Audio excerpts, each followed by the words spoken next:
Hello Canada, welcome back to another edition of the Canadian Citizen Journal. I'm your host, Alias Tagay.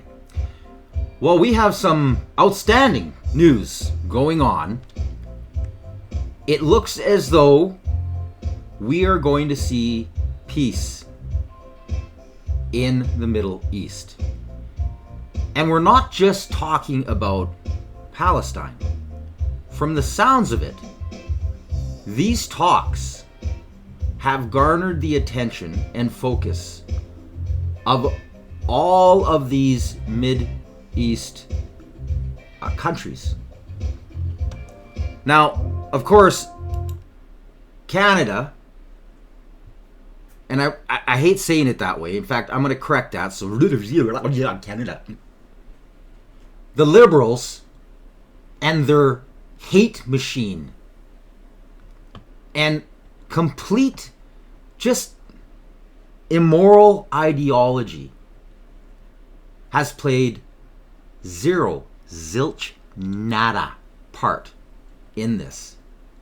And in fact has created more hardship and hassles for the negotiation processes in which Trump and a lot of these Middle East Arabic nations have been trying so hard to fix. And this isn't just happened within the last 2 years. This goes back all the way to Trump's first term, where he got a lot of these countries to sign the Abraham Accord, which media gives so little attention to. It's just embarrassing. It was the first true step at eradicating extreme, well, not just extreme Islamism, but any extreme ideologies. Mostly, of course, that just incredible loony bin, ISIS kind of minded, the Daesh and all the rest. They're all the same. It's all part of that Muslim Brotherhood. They're trying to remove it. These countries have been battled in it, and they've been warning. These leaders have been warning Western democracies for decades about who you're bringing into your countries. When if Muslims block the streets, they're not there to do your country any good. If Muslims break laws within your country, they're not real Muslims. They're extremists. They've been warning, just warning about all of this, how there is an extreme ideology. And you got to remember, Islam is a young religion. It's young. The whole Christianity through Lutheranism and all the rest of those little breakaways have had more time in order for them to civilize and realize how the texts of their books have been misused to misrepresent ideologies, and through so have morphed into a much more welcoming and loving and moral kind of religion. Not to say that there's still not extremisms in all of them, because there are, but Islam is young, and it grew at such a rapid pace that it never had the chance to have a correction. And especially with the kind of the narrative that the radical side figured out early on how to abuse its own religion in order to completely engulf and just destroy anything in its path. Now, we're gonna key into this presser that Trump and Bibi just put out. This is great news. Carney, you are a schmuck. Not only did you throw our name into the trash bin by not allowing Parliament to have a say on whether or not we agreed with what your simple mind came up with, like we're just going to recognize Hamas or Palestine. It's all the bull crap. They were celebrating in the streets. Like, it's disgusting. Thanking Canada. Terrorist organizations thanking Canada. God. we got to get rid of this government. They got to be investigated. We got to clean this cult that has taken over the Liberal Party and get it back to what it used to be. So we can have proper debate. We can have difference of opinions that still have some type of moral integrity. Because what it's become now is just an abomination, an absolute abomination. And really, this decade, this stain that this cult Liberal Party has done and thrown onto our nation will never be forgotten and is going to take generations to fix. Now, without further ado, let's get started on Trump. This is amazing news. And listen carefully to who he thanks. Now, of course, he's learning to be more and more political all the time. So he doesn't necessarily come out and call out who he should be calling out. But I think it's because he doesn't want to insult the nations, the actual people who, well, like you and I, who know who Hamas and the Muslim Brotherhood are and never wanted to recognize Palestine until it was cleaned out, purged of this hateful, just reckless, inhumane ideology. Let's get started. So this is a big, big day, a beautiful day, potentially one of the great days ever in civilization. Things that have been going on for hundreds of years and thousands of years. We're at a minimum very, very close, and I think we're beyond very close. And I want to thank Bibi for really getting in there and doing a job. We've worked well together, as we have with many other countries, both of us, with many other countries, which is the only way this whole situation gets solved. And I'm not just talking about Gaza. Gaza is one thing, but we're talking about much beyond Gaza. The whole deal, everything getting solved. It's called peace in the Middle East. So today is a historic day for peace, and Prime Minister Netanyahu and I have just concluded an important meeting on many vital issues, including Iran, trade, the expansion of the Abraham Accords, and most importantly, we discussed how to end the war in Gaza, but it's just a part of the bigger picture, which is peace in the Middle East, and let's call it eternal peace in the Middle East.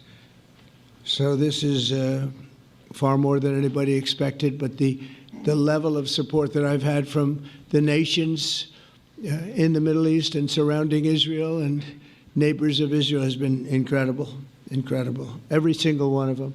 This afternoon, after extensive consultation with our friends and partners throughout the region, I'm formally releasing our principles for peace, which people have really liked, I must say.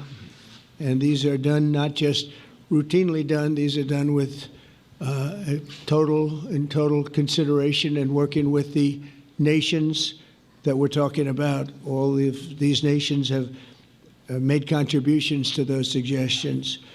I want to thank the leaders of many Arab and Muslim nations for their tremendous support in developing the proposal, along with many of our allies in Europe. Europe has been very much involved, and as I was called by many of the European leaders, most of them saying, is this true?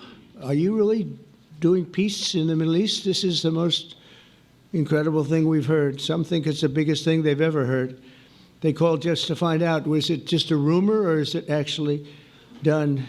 And then they said, have you spoken to the Arab leaders? Have you spoken to all of the other leaders that we have to get? A lot of people involved in this one. I also want to thank Prime Minister Netanyahu for agreeing to the plan and for trusting that if we work together, we can bring an end to the death and destruction that we've seen for so many years, decades, even centuries, and begin a new chapter of security, peace, and prosperity for the entire region. And I want to just say that my meetings and dialogue that we had with so many countries, Saudi Arabia as an example, the king is a phenomenal person. The Emir of Qatar, he's incredible people. UAE, and that's MBZ and ABZ. We're totally involved. These are the people that we've been dealing with and who've been actually very much involved in this negotiation, giving us ideas, things they can live with, things they can't live with. Pretty complex. I mean, after 2,000, 3,000 years, whatever it is, I guess it's got to be a little complex, or it would have been done a long time ago. The King of Jordan was with us, as you know, in the United Nations. The President of Turkey, President Erdogan, is a friend of mine, a strong man, but a good man. President of Indonesia, somebody who's an amazing leader, Prabowo. He is an amazing leader and respected by everybody. He was in the room with us. We were together with most of these people that I'm mentioning. Others were by phone or the next day. The Prime Minister and the Field Marshal of Pakistan, they were with us right from the beginning. Incredible. In fact, they just put out a statement that they fully believe in this pact. It just came out just as I was walking around. They said, "Sir, you have a big notice from the Prime Minister of Pakistan and from the Field Marshal that they back this 100%. President El-Sisi of Egypt, who's terrific. And these are people I've gotten to know over the years. I mean, I would say it started around 2015 and then went into 2016 when the presidency officially began. But I've known them actually for a long time, and there are many cases really great men. I can't say in all cases, but I will tell you in many cases they're great men and some great women too.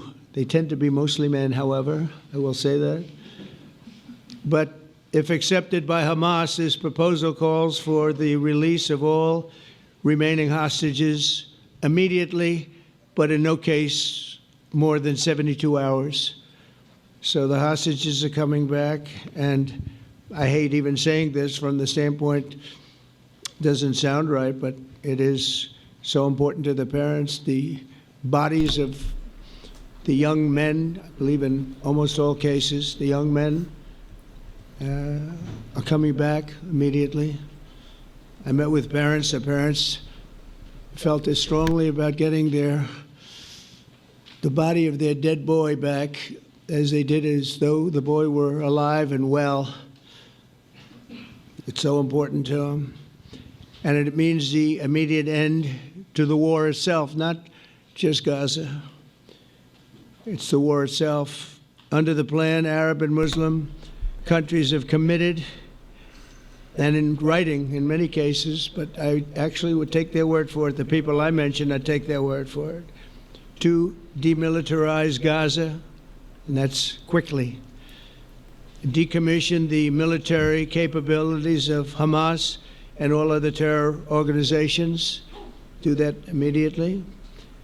And we're relying on the countries that I named and others to deal with Hamas.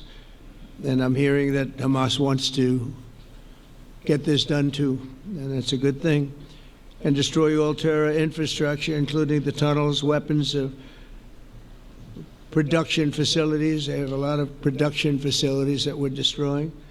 They'll also help train local police forces in the areas that we're discussing right now, in particular in and around Gaza, working with the new transitional authority in Gaza. All parties will agree on a timeline for Israeli forces to withdraw in phases. They'll be withdrawing in phases. No more shooting, hopefully, as progress is made toward achieving these goals. Arab and Muslim nations need to be allowed the chance to fulfill these commitments of dealing with Hamas. They have to deal with them because they were the one group that we have not dealt with. I haven't dealt with them. But the Arab countries are going to, and Muslim countries are going to be dealing with Hamas, and I believe they've already been there. I think they probably have an understanding, and they haven't maybe mentioned that, but I would imagine they do, otherwise they wouldn't have gone as far as they've gone. If they're unable to do so, then Israel would have the absolute right, and actually our full backing, the U.S. full backing. Marco's here, and a lot of our leaders are here. Our great Vice President, Susie Wiles, Steve Witkoff, Jared Kushner.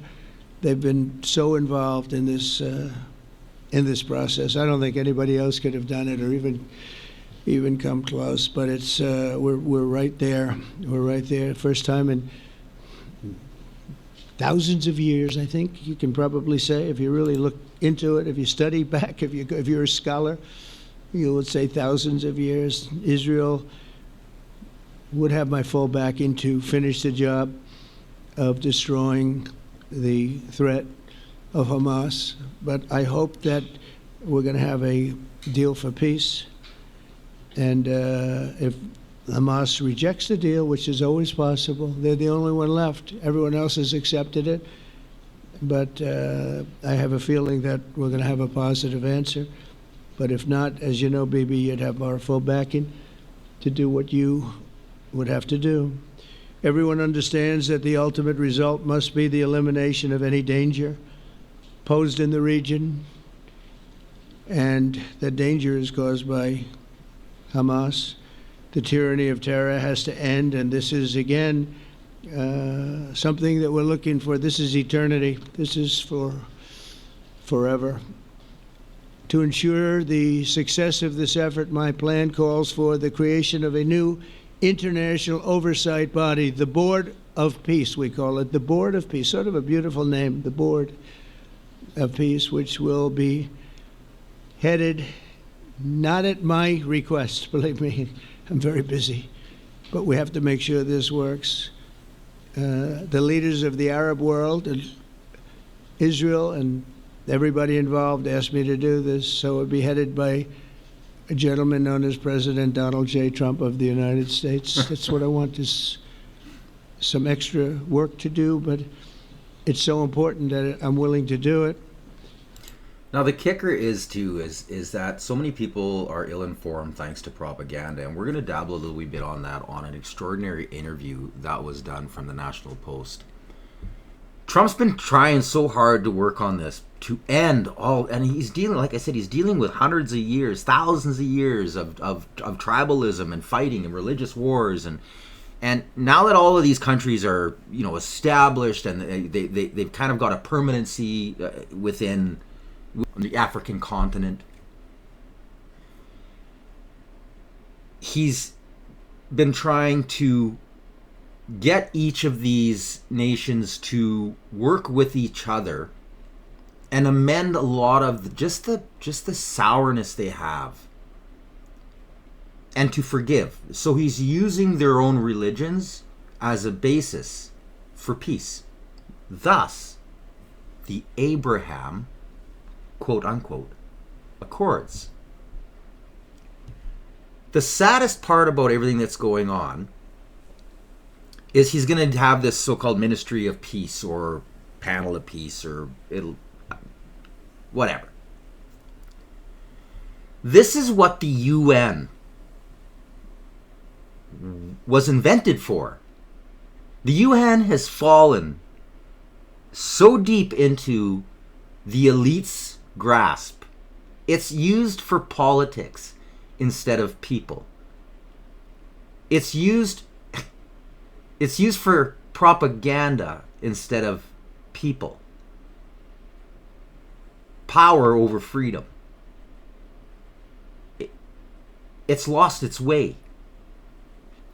And you can't have a functioning body who's supposed to be for peace and equality and the rights of individuals and citizens and the rights of countries, allowing certain nations who, have zero rights for women, run the women's rights panel because it's their turn.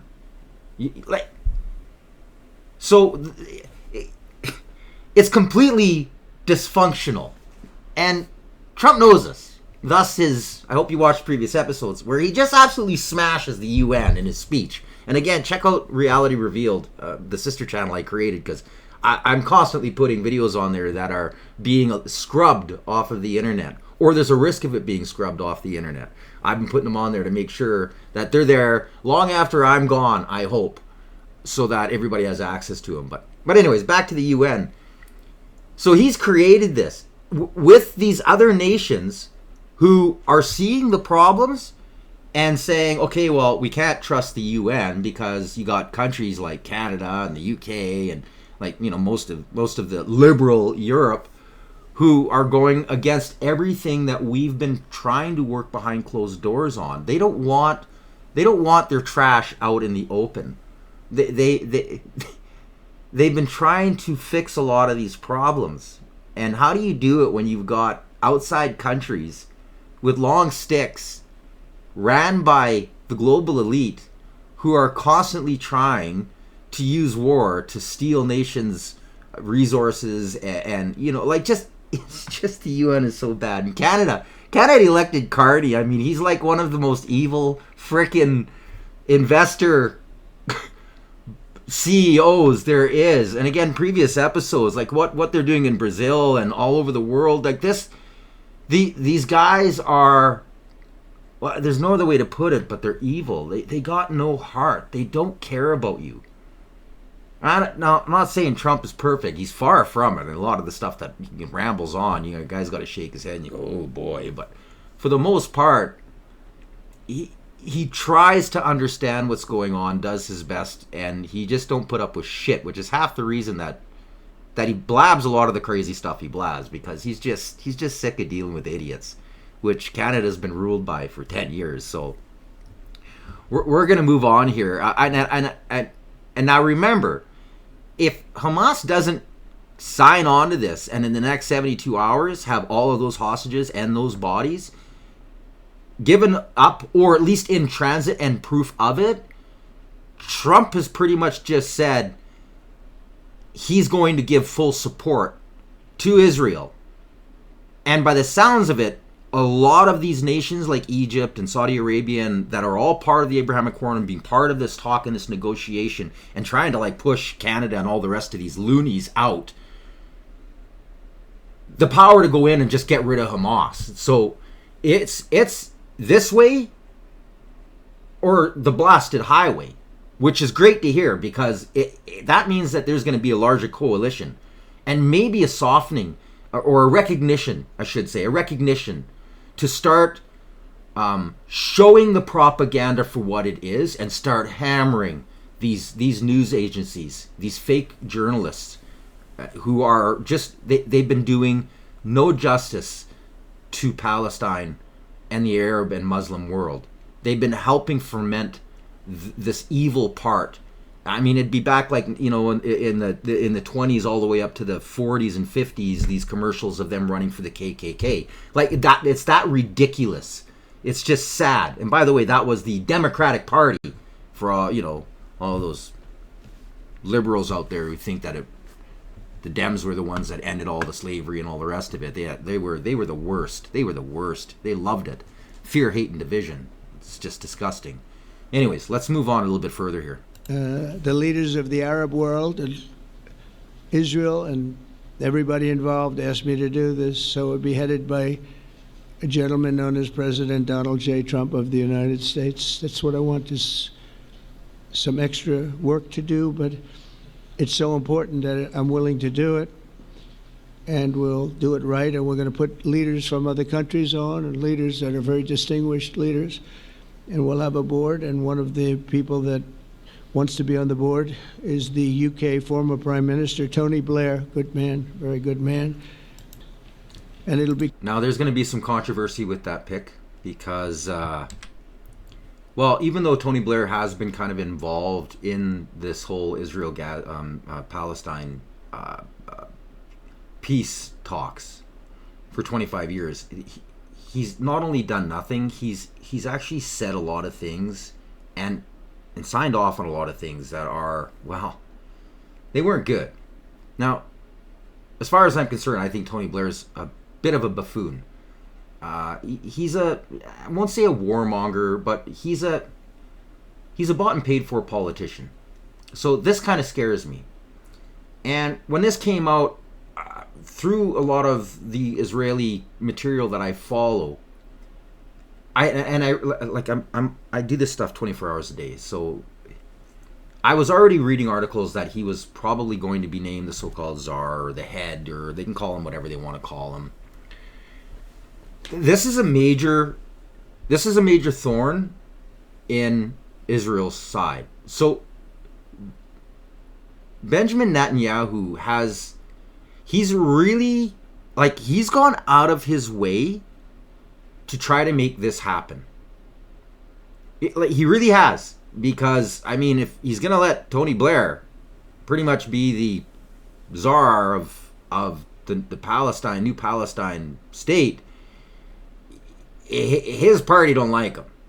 And after they voted 92% in favor of just removing Palestine completely and starting from fresh, he's got to contend with that huge portion of not only his own political party, but the other parties that were backing him up on going in there and just making sure Hamas, the Muslim Brotherhood, and all the rest of these organizations were really they all work together. They're all the same. They just use different names. It's marketing based. It's just gross. So he's made big concessions. So again, I think this is why this whole 72-hour thing is coming out, because if there isn't immediate action, Bibi has a mandate from his country and from people around the world who have seen what's going on and are tired of it to just get in there and get this done. Now, personally, I actually do think that there is hope for Palestine. I believe it. Like I said, I had Palestinian friends that I lost that went back there to rescue family years ago, never to be seen of again. And what they told me, what was going on there, was an eye-opener. They can and they should be able to have a state, but it can't be run with any of the ideology and hate that's been allowed to grow there and been pushed upon the Palestinians by all of these extremist countries. And Iran being one of the biggest, if not the biggest. They've been using Palestine as a central hub to destabilize the Middle East. It's ground zero for a lot of the extremisms and terror lords that we see. And they take money from there, and from there it gets funneled out. So all this has to be cured. And this is going to take time. And generations, because you have a government right now who, after a 4-year mandate, hasn't given up power for 20 years, who names streets and schools for the martyrs that take Jewish lives. It's that deeply embedded. This hate is that deeply embedded within Palestine. So this is just the tip of the iceberg. This is great news, without a doubt. This is great news. But holy, is there work to be done. Lots of work to be done. Some others, and they'll be named over the next few days. And it'll be quite the board. Working, everybody wants to be on it now. I don't know if that had anything to do.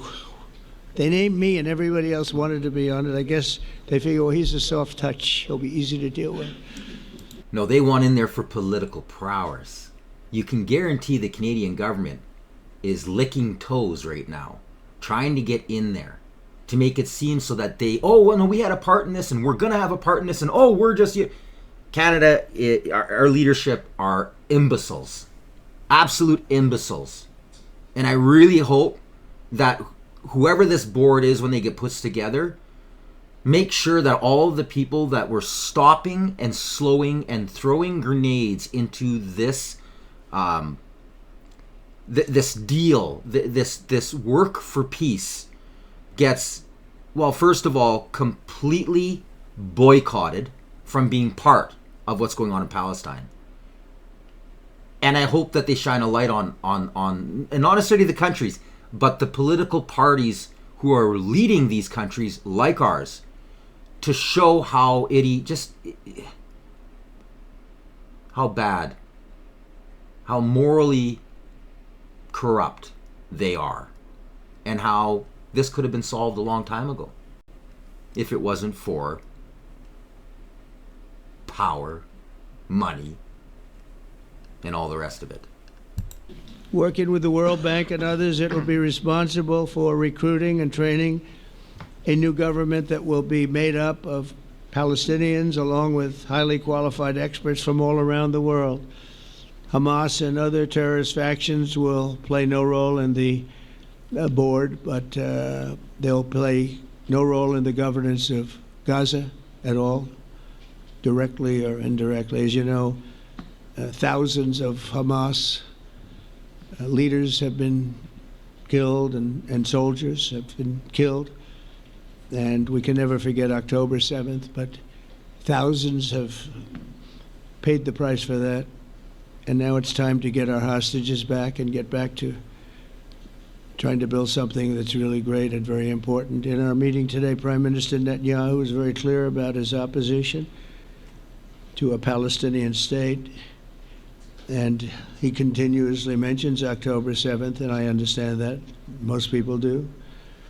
And I understand and respect his position on many things, but what he's doing today is so good for Israel. I notice that they have large crowds gathering in Israel all the time, and they have my name up. They like me for whatever reason, Bibi, I don't know, but they do like me.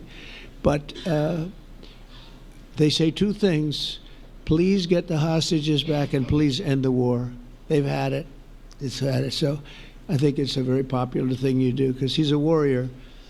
He doesn't know about getting back to a normal way of life, but he is a warrior, and Israel's lucky to have him. But now the people want to get back to peace. They want to get back to normalization in a true sense. Several countries have foolishly recognized the Palestinian state. As you know, some of our European friends, allies, good people, but they're really, I think, doing that because they're very tired of what's going on for so many decades. They've been presidents and prime ministers for years, and during this time, having to do with the Middle East, all they're doing is talking about the same thing over and over. They want to see it get back. And nobody wants that more than me, or I believe Bibi too. But the people of Israel want it. They really want it. They want the hostages back. That includes the probably 32 bodies that we're talking about, 20 people that are living, 32 or so people that are dead, and they want to have peace. So let us not forget how we got here. Hamas was elected by the Palestinian people. Israel withdrew from Gaza thinking they would live in peace. Remember that a long time ago? They withdrew. They said, you take it. This is our contribution to peace. But that didn't work out. That didn't work out. It was the opposite of peace. They pulled away. They let them have it. And I never forgot that, because I said, that doesn't sound like a good deal to me. As a real estate person, I mean, they gave up the ocean, right? Ron, they gave up the ocean. They said, who would do this deal? And he's doing the typical weave here, too, because he just pointed out how the European nations and Canada, they think they're just throwing this out there like it's some solve, and they're just repeating the same thing over and over again. And Trump wasn't going to stand for this. He wasn't going to allow, nor was Israel, nor were a lot of the Arabic nations around that have been enduring and watching this destruction and loss of life, and all of, like I said, everything that comes out of Palestine. They're tired of it. And they knew there's only one way to do this. You don't name Palestine. You don't give the government that's there right now power and say, okay, we're going to try this again. After like 7 times we're repeating the same thing over and over. You actually have to go through with what is needed in order to have a country, especially a country so close to such a contentious area where we're talking thousands of years of warring. Europe screwed up. Canada screwed up. And it still didn't work out. They were very generous, actually. And they gave up the most magnificent piece of land in many ways in the Middle East, and they said, all we want to do now is have peace. And that request was not honored. Instead of building a better life for the Palestinians, Hamas diverted resources to build over 400 miles of tunnels and terror infrastructure, rocket production facilities, and hid their military command posts and launch sites in hospitals, schools, and mosques. So if you went after them, you'd be after them, and you wouldn't even realize you ended up knocking out a hospital or school or a mosque. That terrible thing, terrible, terrible way to have to fight. No fight is good, but that's a real bad one. So there are many Palestinians who wish to live in peace. Many, many, many. I've seen so many of them, and they have support. And I challenge the Palestinians to take responsibility for their destiny, because that's what we're giving them. We're giving them responsibility for their destiny, fully condemn and prohibit terrorism and earn their way to a brighter future. They don't want the life that they've had. They've had a rough life with Hamas. And now it's been down. What was like 21%, 23%, I think, was when it was at its height, were the people within Palestine that supported either Hamas or the Muslim Brotherhood. Or since October 7th, a lot of them realized, holy shit, like we didn't want to be part of. We didn't want this.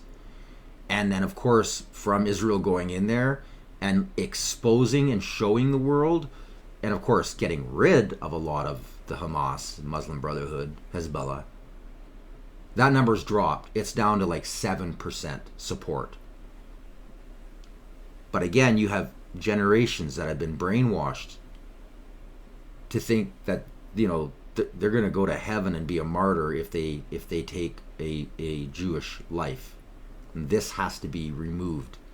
They have to be educated proper. They need to be brought back to the Quran in a form in which actually teaches them peace, not war, end jihadism, end extremism, and start teaching true love, peace, and shared ideas in order for everybody to move forward. It's got to be done.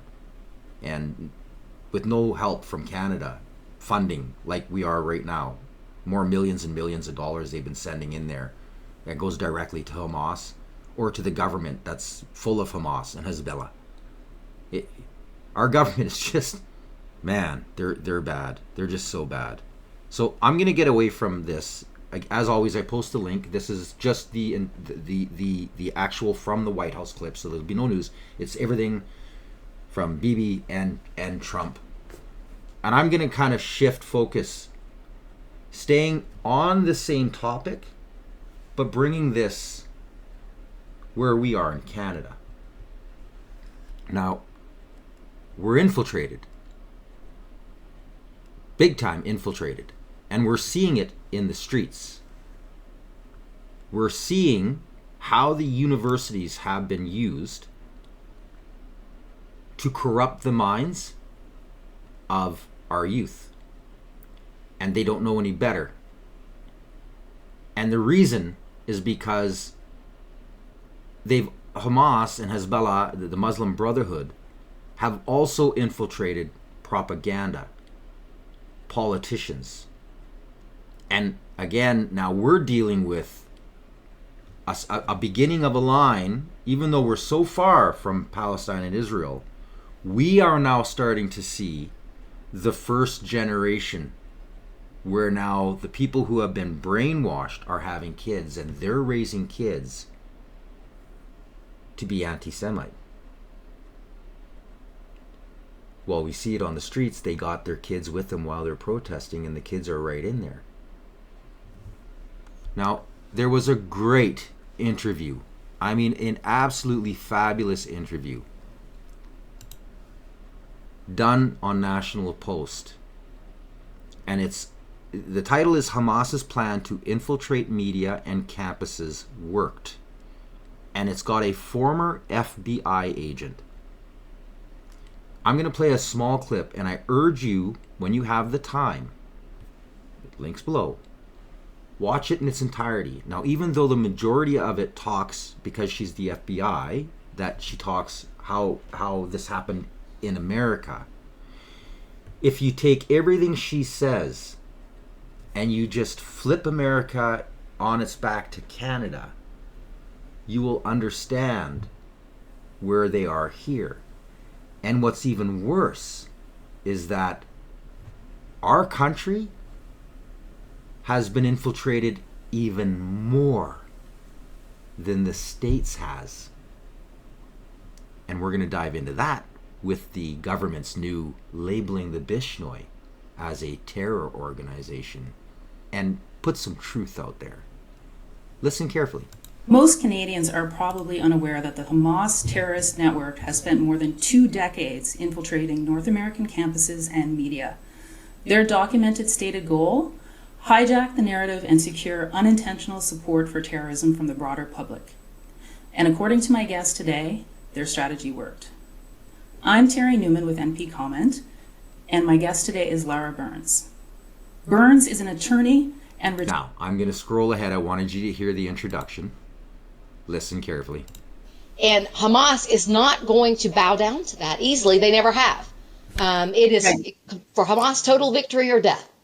Right, it makes sense. So some of the statements that stood out to me in the meeting were like you had pointed out, like they looked at the state of Palestine at the time and tried to figure out, how are we going to win hearts and minds.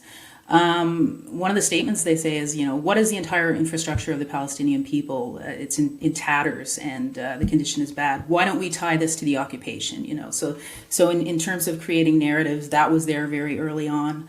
And then they talk about reaching Western media you got to go through Western media.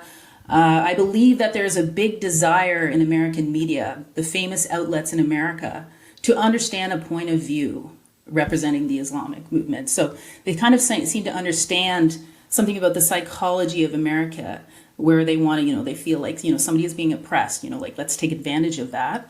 And they say straight out, we need to be ready for the day that the media is interested again in the cause, right? And they also, as you mentioned before, they knowing full well, they say, don't say Islamism, Too much talking about the Islamic aspect is not going to do us good in the long run. They bring that up. And they say at one point, we must not be gobbled up by the language of U.S. media, which talks about peace, negotiations, concession, compromise, and so forth. Only deal with that mentality in as much as it facilitates activism and does not affect the fundamentals. So I just thought, wow, when I saw that, especially thinking about the situation on campuses. Yes, and there's actually one point in the meeting. I mean, they talk about manipulating the media and throughout the meeting, but there's one point where they actually state that they need to infiltrate media, universities, and politics. This is a very educated, intelligent, strategic group. This Hamas movement, its leaders are calculated and they're master strategists. And so they understood even then, and they say it in the meeting, that in order to achieve their goals in the U.S., they could not be blatant about what they were doing. They had to cloak their agenda in terms that the Americans would understand, right? They could not stay, they say it in the meeting, we can't tell the Americans we want the 1948 territories, which means the total annihilation of Israel. Let's say it a different way, right? And then the famous quote from this meeting was the leader of the Holy Land Foundation, this sensible charitable organization that gave aid based on need, not creed, that was their term, stated, war is deception, lie, deceive, camouflage. And then another member said, it's like you're playing basketball. You fake like you're going one way and then you go the other. And that's kind of like their tactics and procedures that they decided to use. And that included using terms that the Americans would accept that cloaked their true agenda. And they do that even today in the media. You'll have Hamas leadership say something in the English speaking media about regretting October 7th, or, possibly accepting a peaceful solution and compromise. But their position and if you look at their actions, are completely different. And so they've always been very masterful in this, but it went beyond, the media. There was an intent to infiltrate other aspects of American society.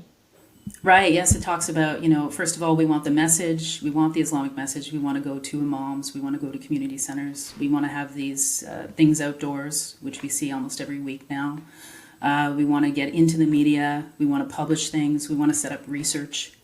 And we need legal representation. So a lot of those things, really stuck out. And, it seems like this is a lot of the situation that we have now. Canada also comes up in the meeting, even in the first 70 pages. Abul Hassan tells other people present in the meeting, I hope that media and public activism in Canada is mentioned if something is prepared. It might be the first opportunity for some of the brothers to meet people from Canada. And then they kind of laugh and say, we're all members in NAFTA now. So how different is the situation in Canada than America? Are the strategies the same? So the original strategy was the same because it was North America. One of the leaders of this U.S.-based, when I say U.S.-based, North America-based infrastructure was an individual who was in Canada. And he did, in fact, according to evidence presented at the HLF trial, attend the Philadelphia conspiratorial meeting. And when we say conspiratorial, it was a number of these individuals around a table on wiretap conspiring to support Hamas from the United States, from North America, and Canada was certainly a part of that. In another interview that you gave, you explained that I urge you to watch this in its entirety. Like I said, this is absolutely fabulous. So what does our government do today? Well, and then it's the media spin on what they did today as well. So now Trump has all of the spotlights where they need to be on the real problem in Palestine and fixing this. And like I said, this ties back to the Abraham Accords.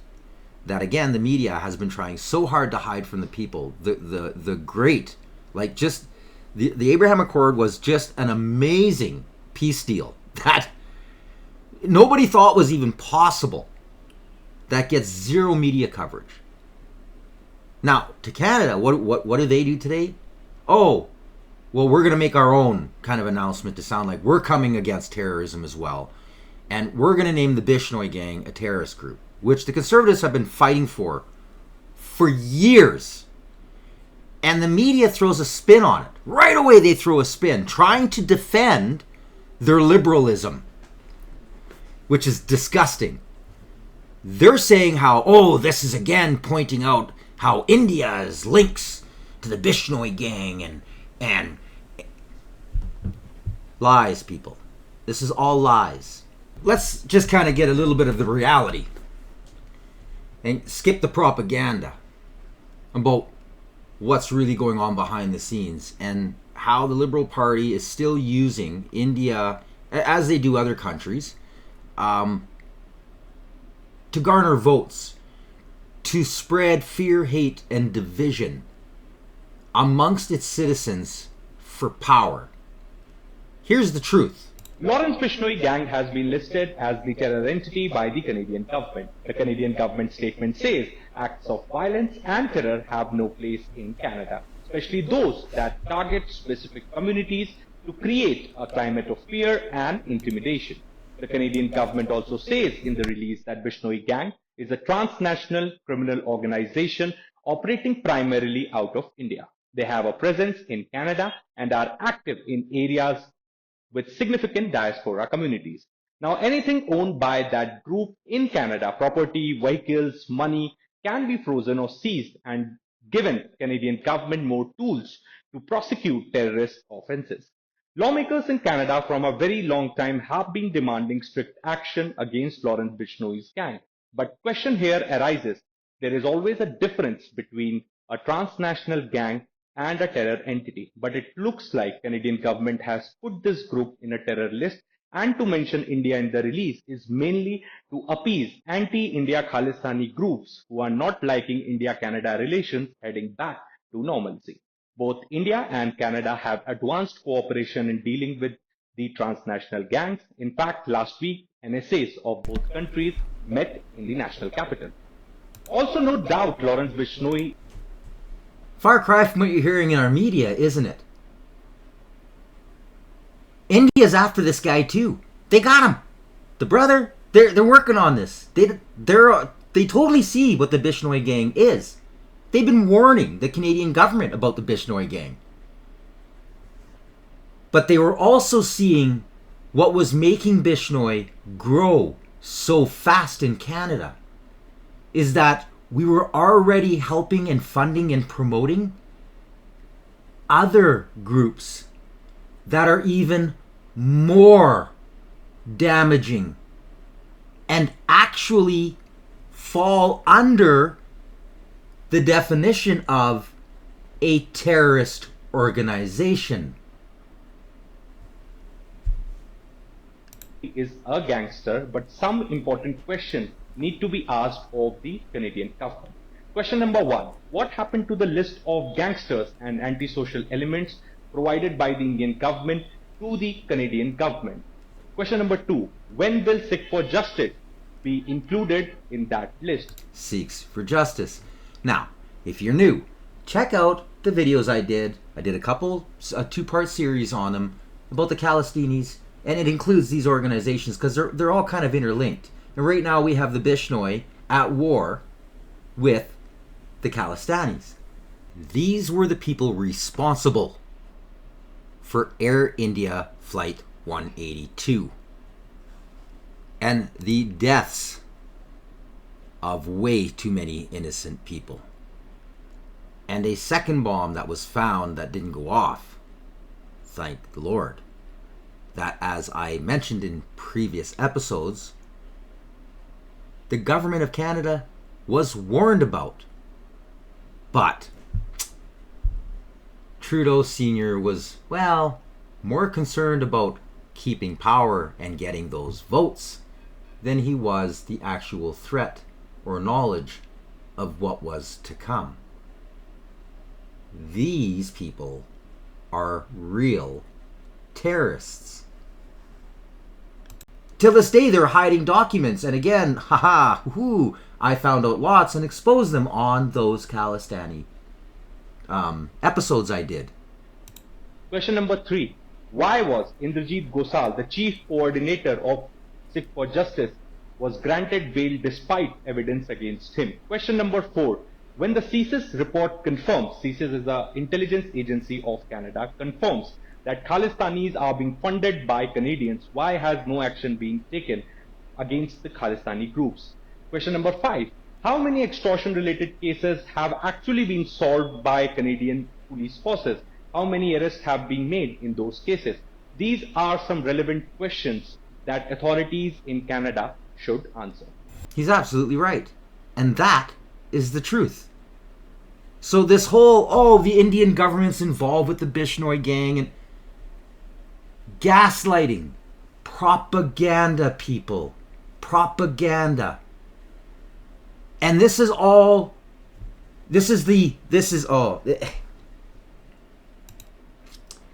the famous, are you ready? Are you ready? Get the ball. They're trying to hide. They're trying to hide what's really going on. They don't want you to know. They don't want you to see the embarrassment of what Canada, the Liberal government just did to Palestine. They don't want to see. They don't want you to know that the Khalistani movement is involved in the Liberal Party. This goes all the way back to Pierre Trudeau, who knew, had information telling him that there was going to be a plane, possibly two, possibly more, and did nothing. This is deep. And none of the propaganda outlets really want you to know, because it would change the fundamental history of Canada and actually show Canadians what their governments have been doing behind the scenes. These people are out on the streets with their flags. They're shooting each other up. They're at war, selling drugs, extortion. It's not just the Bishnoi. The Bishnoi is just another gang that's allowed to come in because of our immigration system. The government is allowing this. They're propagating it. If anything, they're fermenting it. They're pushing it upon Canada. Again, fear, hate, and division, people. This is how tyrannical governments hold and take power. It's just disgusting. Now, when you go back to Hamas, they've infiltrated as much as they can. One of their largest groups right now that they're part of is Antifa. They're embedded deep in Antifa. And then you've got crap like this going on. Ontario School Board paid the co-founder of a group later linked to Antifa in court $39,000.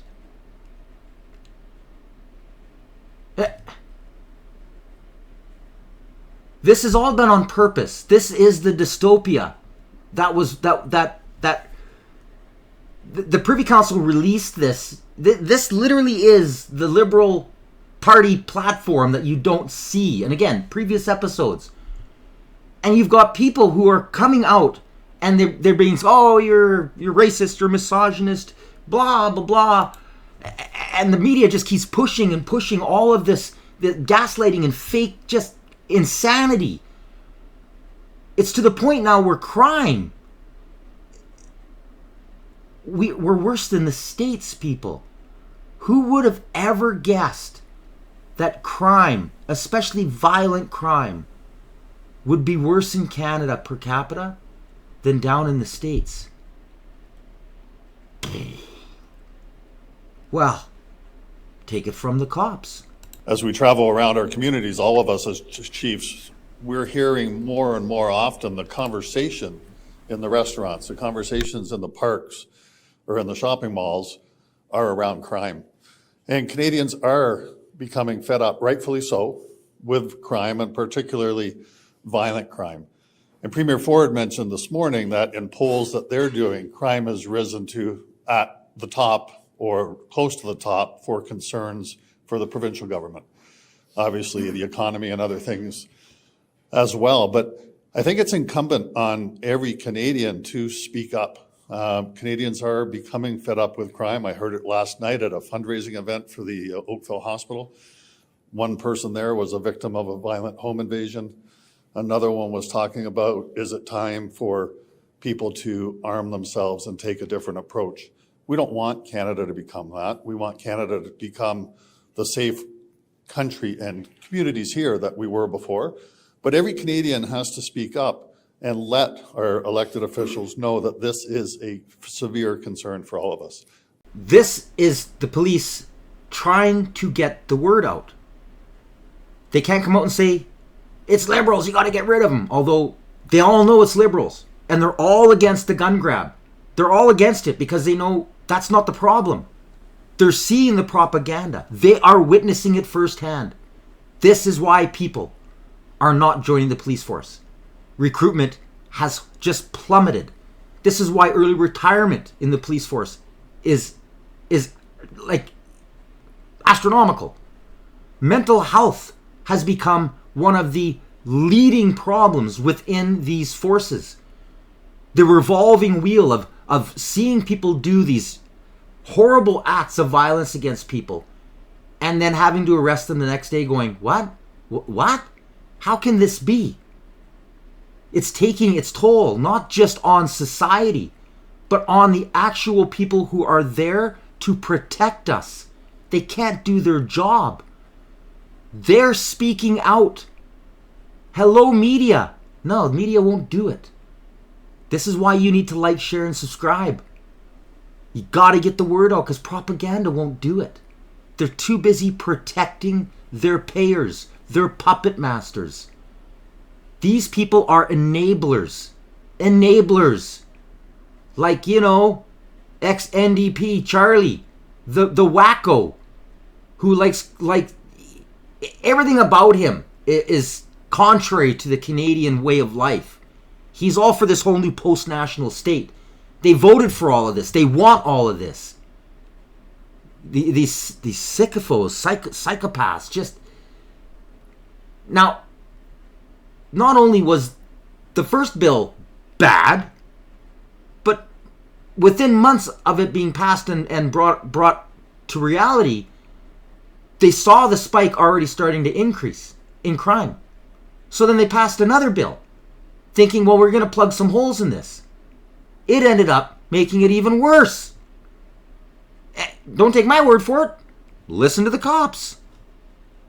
My colleagues have said. So C-75, introduced in 2019, or claimed in 2019, fundamentally changed bail in this country. C-48, 2 years later, 3 years later, sought to start plugging the holes because almost immediately it did. You can see the problems with C-75. It has fundamentally created this unbalance that Chief McSween just spoke of.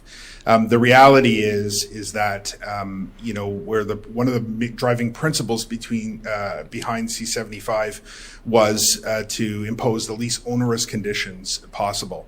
The problem with that, and that sounds great in concept, but the problem with that is that it needs to be balanced against the needs of the community and the safety of victims. And so we see recidivists being at the core of these very, very serious criminal offenses that are being committed. People who we had an opportunity to balance that scale and bring in the voice of the victims, the larger community, future victims, and that has not occurred.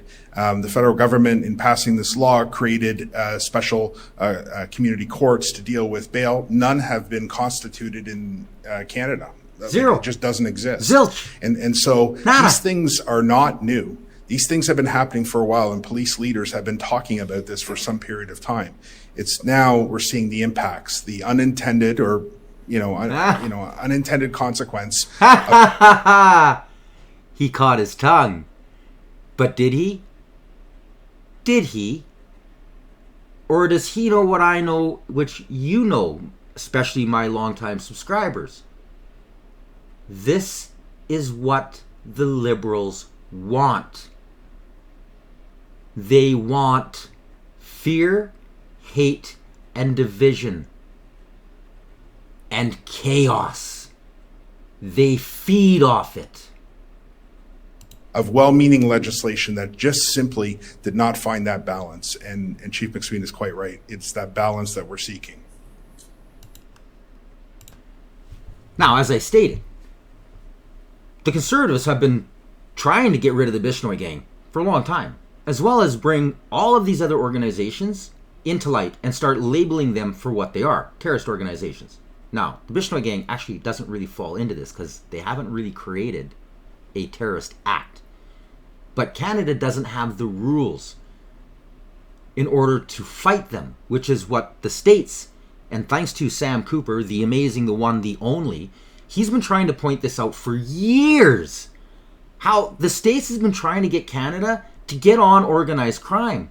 They're going to have to start creating laws. You got to wake up. But the Liberals, they don't want to talk to them. They don't want to share information. They don't want any of the embarrassing, they don't want their own record to be shown in public. And by creating these, you may just find a few MPs being arrested or fired because of, funding by the CCP and by some of these other organizations like the Palestine. But here it is. Good morning, Mr. Polyev. Kate McKenna with CBC News. I'm wondering if you could reflect on the terrorist designation for the Bishnoi gang. This is something you've been calling for, but does it go far enough? Will it affect Canada's trade relationship with India? What do you think? Thank you. Very important question. A long overdue decision. Conservatives have long been calling for the Bishnoi gang to be banned. This gang has been responsible for much of the extortion that has terrorized Surrey, Brampton, Northeast Calgary. Canadians have seen under this Liberal government a 330% increase in extortions. 330. Part of this is due to foreign criminals that Liberals have let into Canada and allowed to terrorize our streets. The public safety minister has lost track of 600 foreign criminals, and he keeps his job under Mark Carney. It's time for Mark Carney to explain why he allows Liberal C5 to remain in place. This is a law that reduced criminal penalties and jail time for extortion with a gun. Why, Mr. Carney, do you keep in place the Liberal law that lets gun-toting extortionists off with house arrest? Mr. Carney, you are endangering our people with these radical Liberal laws. Repeal the Liberal crime laws, bring in mandatory prison sentences to lock up extortionists. Let us deport from our country every single foreign criminal, track them down, kick them out, and let's... Now, this is what I just showed you. We are harboring people who are on terrorist lists in different countries. India is one in particular. This is why there's a real battle going on. This is what propaganda doesn't want you to know.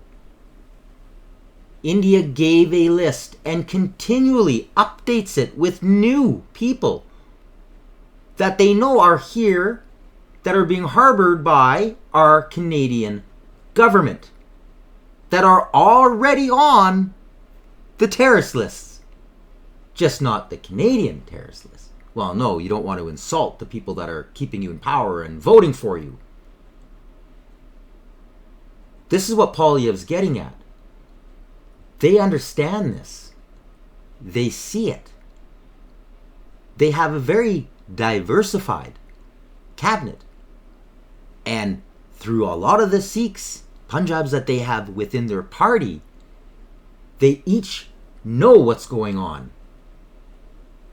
The whole India battle isn't a battle because the government of India is corrupt. It's a battle because the Canadian government is corrupt. The truth needs to get out there. Let's bring peace and security to the wonderful business owners in Surrey, Brampton, Northeast Calgary, who deserve to live in tranquility as they build their lives and their businesses. Thank you. Well, there you have it. 72 hours, we should see peace or the hammer come down. And this will be a good thing, especially if all of the Arab nations surrounding Palestine are now involved. And they start going within their own countries, arresting and removing anybody who is affiliated with Hamas, Hezbollah, or the Muslim Brotherhood. We could see peace, or we could see sheer chaos leading to peace. Either way, I think this is great news. Great news.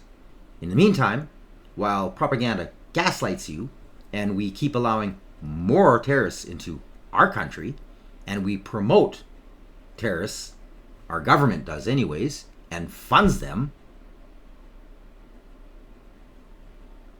where does that leave us?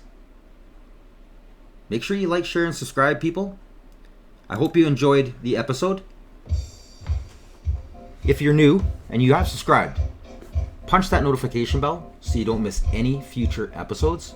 It also helps break the algorithms of censorship, which today, because there were so many, well, words like terrorist and Hamas and Hezbollah, and I'm gonna get smacked around really good once again, which is, yes, that's normal. But some episodes like these ones are way worse than others. But this is why it's up to you to break the propaganda arm.